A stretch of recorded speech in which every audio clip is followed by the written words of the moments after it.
right now, I happen to do many of my videos, whether it's in my home, but right now I'm sitting on the seventh floor of a skyscraper in Edmonton, Alberta. And I'm looking out the window right now and I'm enjoying this beautiful sunny morning. We're going to have an absolutely beautiful day. It's going to be warm. It's the May 2nd, and we're heading towards, of course, planting season and all kinds of things. Like today, when I get home, I'm going to be cutting the grass, and I'm not only going to be cutting the grass at my place, but I'm also going to be cutting the grass at my daughter's house. She doesn't have a lawnmower, so guess what? I am the grass cutting expert. Listen, no matter where you find yourself today, I want you to enjoy this day, if at all possible. I know that there are good days and not so good days, but you know the important situation, no matter what the day is, you can just sit back for just a moment and say, wait a minute, this could end up being very bad, or it can be a learning experience or a stepping stone. It absolutely depends on your reaction or your proaction, if I can use that term. The simple fact is, you and I actually set the course of how we react to the situations that we find ourselves in. Let me give you an example. Years ago, I was driving down a particular street in the city of Edmonton. My wife, and who at the time was my girlfriend, we had just picked up some slushies at the local 7-Eleven. We got into the automobile and started driving down towards our apartments. And all of a sudden, this car pulls out in front of us, and we end up meeting by accident. Well, the guy came out and he was not happy. And he said, "Don't you know where you're going?" And, you know, he was very quickly accelerating the situation. What I did when I came out, I kind of shook my head for just a moment. I said, "Well, I guess we just met by accident." Well, as soon as I gave that little, greeting, the situation very quickly de-escalated, and he began to laugh, and he says, "I'm sorry." He says, "I didn't see you." I said, "How can you miss my car?" And anyway, as it turned out, we exchanged information. We basically, I said, "Can you drive your car?" He says, "Yeah, I can drive my car." I said, "Well, I can drive mine as well." So I pull out the old fender and I said, "Well, there we are. I guess we're customizing this by crunch." Again, he laughed. The simple fact is, by that simple greeting, I de escalated a situation. I could have accelerated the situation very, very quickly. I'll tell you another time where I didn't exactly de-escalate the situation. So what happened was, it was again when we were younger, and I had some people in my car, and they decided they were going to throw a water balloon out at cars that were driving by. Well, they did throw a water balloon out, and they hit a car, and not really realizing what happened, I just kept driving. All of a sudden, we had stopped in a parking lot, and this car pulls up, and the guy comes flying out of the car, and he's ready to fight. And I came out of the car, and I was ready to fight. And we started shoving back and forth. And all of a sudden, my girlfriend at the time runs up and basically says, "What are you guys doing?" And then all of a sudden, we were both kind of set back to reality. And I let him go. I said, "Listen, I'm sorry about that." He says, "What happened?"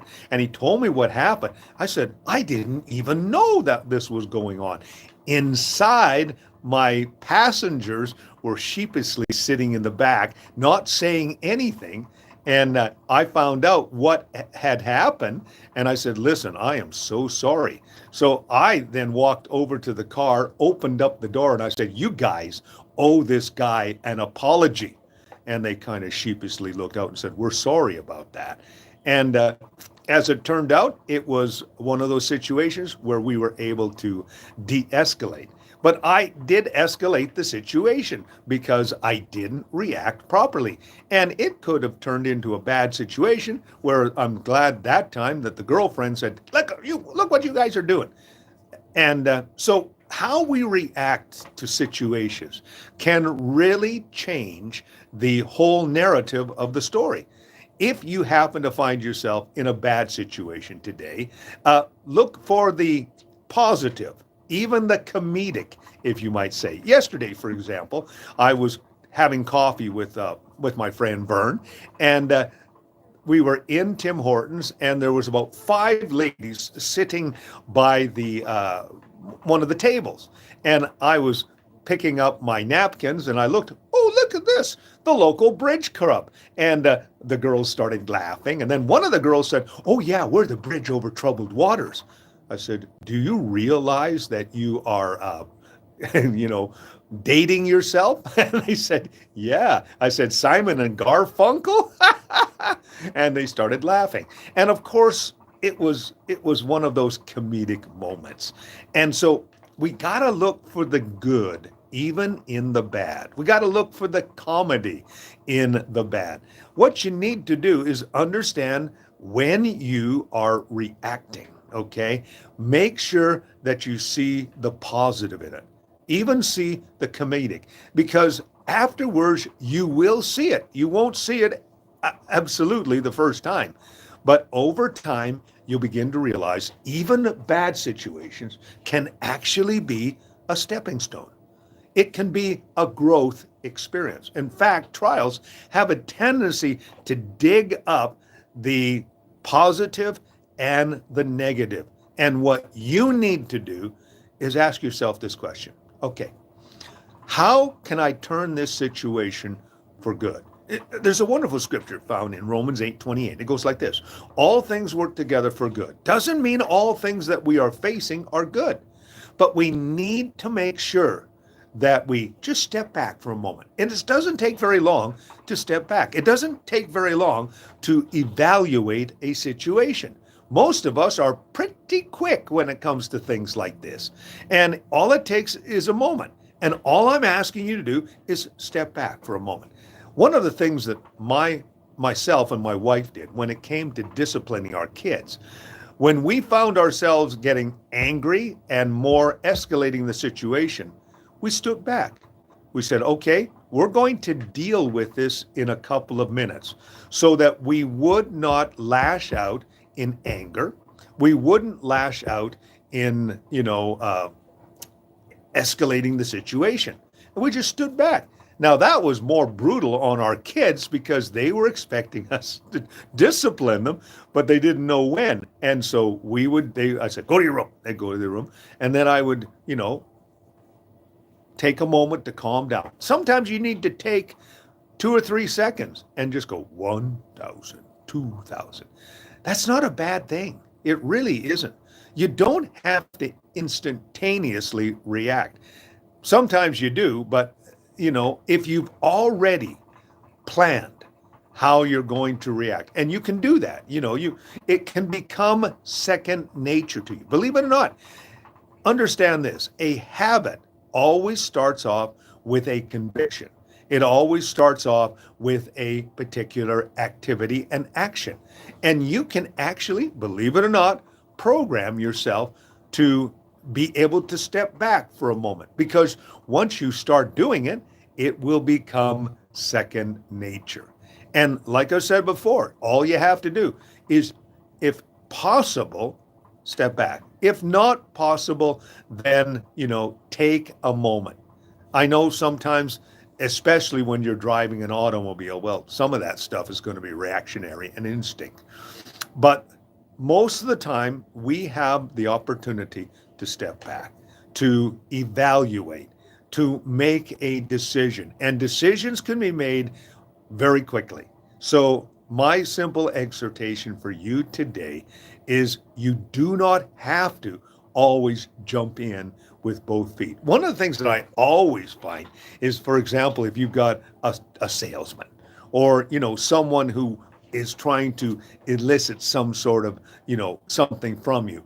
They always try to pressure you to make an instantaneous decision because they know if you make that instantaneous decision, then you haven't fully evaluated, you haven't looked at the pros and cons of the situation. And they want you to make that instant decision because they know that if you step back and you look at the thing and you evaluate, it's entirely possible that you're not going to go their way. So don't let someone manipulate you. Don't let someone intimidate you. Don't let someone scam you. It's very, very important. Take time. It's not a very tough thing to do. And also as well, remember, you make the decision of whether you're going to escalate a situation or de-escalate a situation.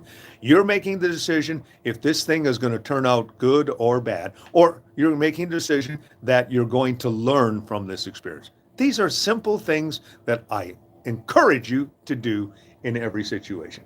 So if you like what you've been hearing and seeing, press the like button and subscribe to my YouTube channel. My name is Robert Dean Steele. Have yourself a great and wonderful day.